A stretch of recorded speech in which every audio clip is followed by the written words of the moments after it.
2015 में Beijing highway पर एक ट्रैफिक जैम हुआ जिसमें 50 लाइन के हाईवे को भी पूरी तरह से ब्लॉक कर दिया। 1980 में फ्रेंच ऑटो रूट हाईवे पर ट्रैफिक जैम इतना शदीद था कि 175 किलोमीटर तक गाड़ियां फंसी रहीं। पेरिस से लेकर लियो तक इस ट्रैफिक जैम को क्लियर होने में कई दिन लगे। इसी तरह ब्राजील, जर्मनी और अमेरिका समेत दुनिया के कई हिस्सों में ट्रैफिक जैम होते रहे हैं, जहां गाड़ियां 12 दिन तक भी फंसी रहने की खबरें मिली। पर आज हम जिस ट्रैफिक जैम के बारे में बात करेंगे वो जानकर यकीनन आप भी हैरान हो जाएंगे। ये ट्रैफिक जैम कुछ दिन, हफ्तों या महीनों का नहीं बल्कि हैरत अंगेज तौर पे पूरे 8 सालों तक चलता रहा। नाज़रीन कराम, दुनिया का सबसे लंबा और सबसे मुश्किल ट्रैफिक जैम सुएज कैनाल में पेश आया था,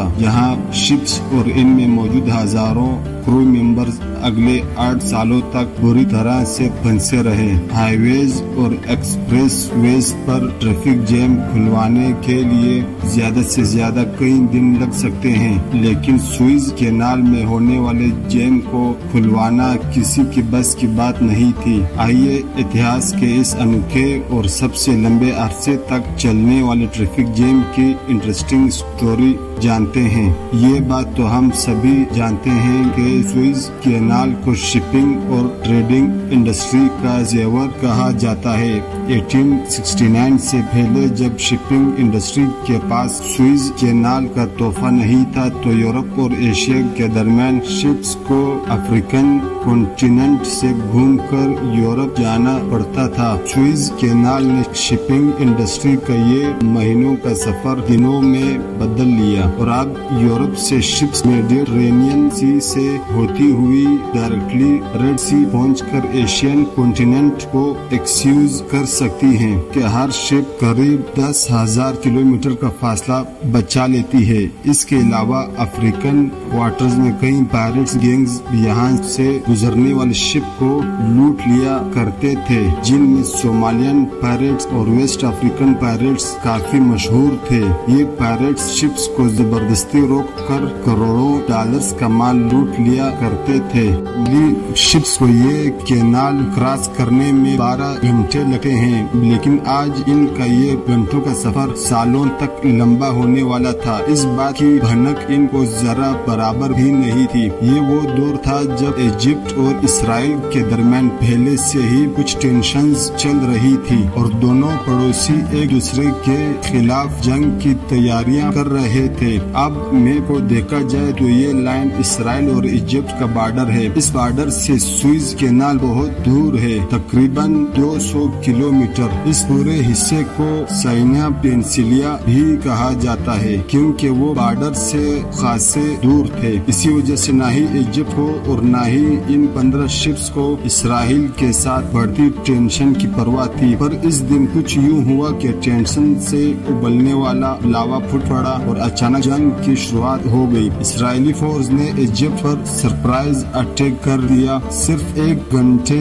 के अंदर सुएज कैनाल के कई रॉकेट्स और प्लेन्स जमीन पर आ गिरे। हालात इतने खराब हो गए कि इजिप्शियन फोर्सेस ने फौरन सुएज कैनाल को दोनों तरफ से बंद कर दिया। अगले 6 दिनों तक खड़ी झड़पें चलती रहीं, लेकिन इसराइली फोर्सेस पूरे सिनाई पेनिनसुला पर कब्जा जमाने में कामयाब हो गई। अब इसराइल और इजिप्ट का नया बॉर्डर बन चुका था और सुएज कैनाल ही था जो इन दोनों कंट्रीज को एक दूसरे से अलग किए हुए था। ये इजिप्ट के लिए एक बहुत बुरी हार थी। इसराइली फोर्सेस सुएज कैनाल को क्रॉस करके मजीद आगे न बढ़े, इसलिए इजिप्ट ने सुएज कैनाल की दोनों साइड पे कश्तियां खड़ी कर दी, अपने ब्रिज खुद ही तबाह कर दिए और पूरे कैनाल में जगह जगह माइंस इंस्टॉल कर दी। ऐसा करने की सिर्फ एक ही वजह थी कि इस कैनाल को इसराइल के साथ साथ कोई भी इस्तेमाल न कर पाए। इस दौरान 15 कार्गो शिप्स ग्रेट ब्रिटेन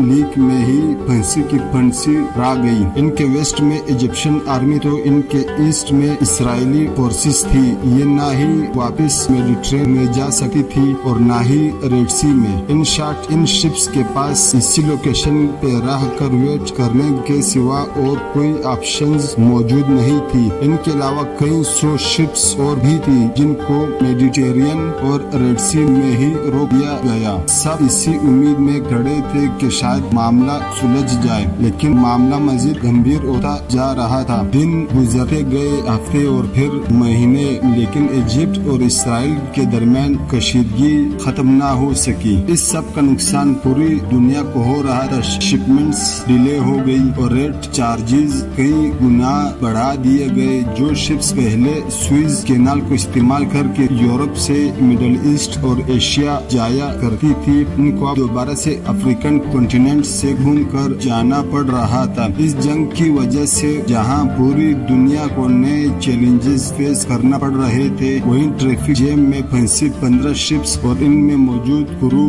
अपनी ही मुसीबत में गिरफ्तार थे। इनमें British, German, Swedish, Polish, French और अमेरिकन शिप्स भी मौजूद थी। कई महीनों के बाद जब इनको क्लियर हो गया कि ये मसला इतना जल्दी खत्म होने वाला नहीं, तो शिपिंग कंपनीज ने ज्यादातर ग्रुप को वापस बुलवा लिया, जबकि एक शिप्स पे सिर्फ 10-10 लोगों को मेंटेनेंस के लिए छोड़ दिया। हर दूसरे तीसरे महीने ये 10 लोगों का ग्रुप भी चेंज करके नया ग्रुप भेजा जाता था, सिर्फ इस उम्मीद में कि शायद एक दिन वो अपनी फंसी हुई शिप्स यहाँ से निकालने में कामयाब हो जाएं। इतने अरसे तक एक साथ रहते 15 शिप्स के क्रू मेंबर में दोस्ती बढ़ती गई। उन्होंने अपने आप को इस डिप्रेशन से निकालने के लिए एक्टिविटीज का इंतजाम भी किया। जर्मन शिप पे एक छोटा सा चर्च खोला गया जहां हर संडे को सारे क्रिश्चियंस जमा होते थे। कलग्रीन शिप पे हर रोज मूवी नाइट का बंदोबस्त किया जाता। स्वीडिश शिप पे पोल पार्टीज और ब्रिटिश शिप पे फुटबॉल खेली जाती थी। हत्ता कि उन्होंने यही विंटर लीग के बीचों बीच ओलंपिक गेम्स भी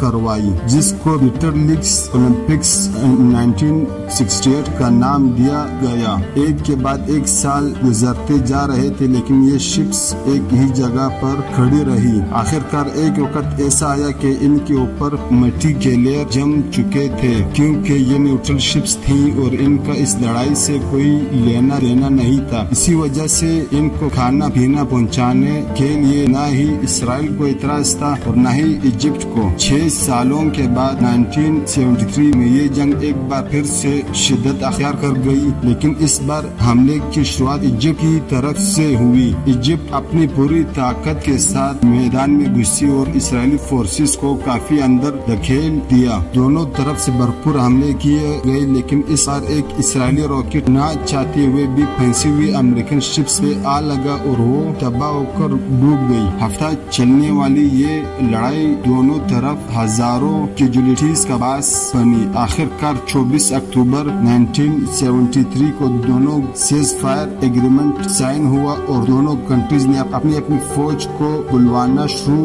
कर दी। 6 सालों तक चलने वाली जंग तो अब खत्म हो चुकी थी, लेकिन ट्रैफिक जैम में फंसी शिप्स के लिए जैसे अभी तक जंग चल रही हो। इन 6 सालों में स्विस कैनाल के अंदर बोट्स, शिप्स, प्लेन्स और रॉकेट्स का मलबा बिखर चुका था। इसके अलावा यहाँ इजिप्ट ने माइंस भी इंस्टॉल कर रखी थी। इसी वजह से शिप्स का यहाँ से निकलना अभी भी मुमकिन नहीं था। सुएज कैनाल को अच्छी तरह साफ करने में इजिप्ट को अगले 2 साल लग गए। 5 जून 1975 वो दिन था जब सुएज कैनाल को 8 सालों के बाद खोला गया। इतने लंबे अरसे तक साथ रहने के बाद 14 शिप्स का अब सुएज कैनाल छोड़ने का वक्त आखिरकार आ चुका था। ये शिप्स जब अपनी कंट्रीज में पहुंची तो इनका खूब धूमधाम से इस्तेमाल किया गया। पूरे 8 सालों तक बंद रहने के बाद सुएज कैनाल में ट्रैफिक दोबारा से बहाल हुई। इतनी बड़ी ट्रैफिक जैम हिस्ट्री में ना ही पहले कभी हुई थी और ना ही इसके बाद आज तक हुई है। दूसरी तरफ इजिप्ट और इसराइल के रिलेशंस बेहतर होते गए। इसराइल ने पूरा साइनाई पेनिनसुला इजिप्ट को वापस कर दिया और इजिप्ट वो पहली अरब कंट्री थी जिसने इसराइल को रिकॉग्नाइज किया।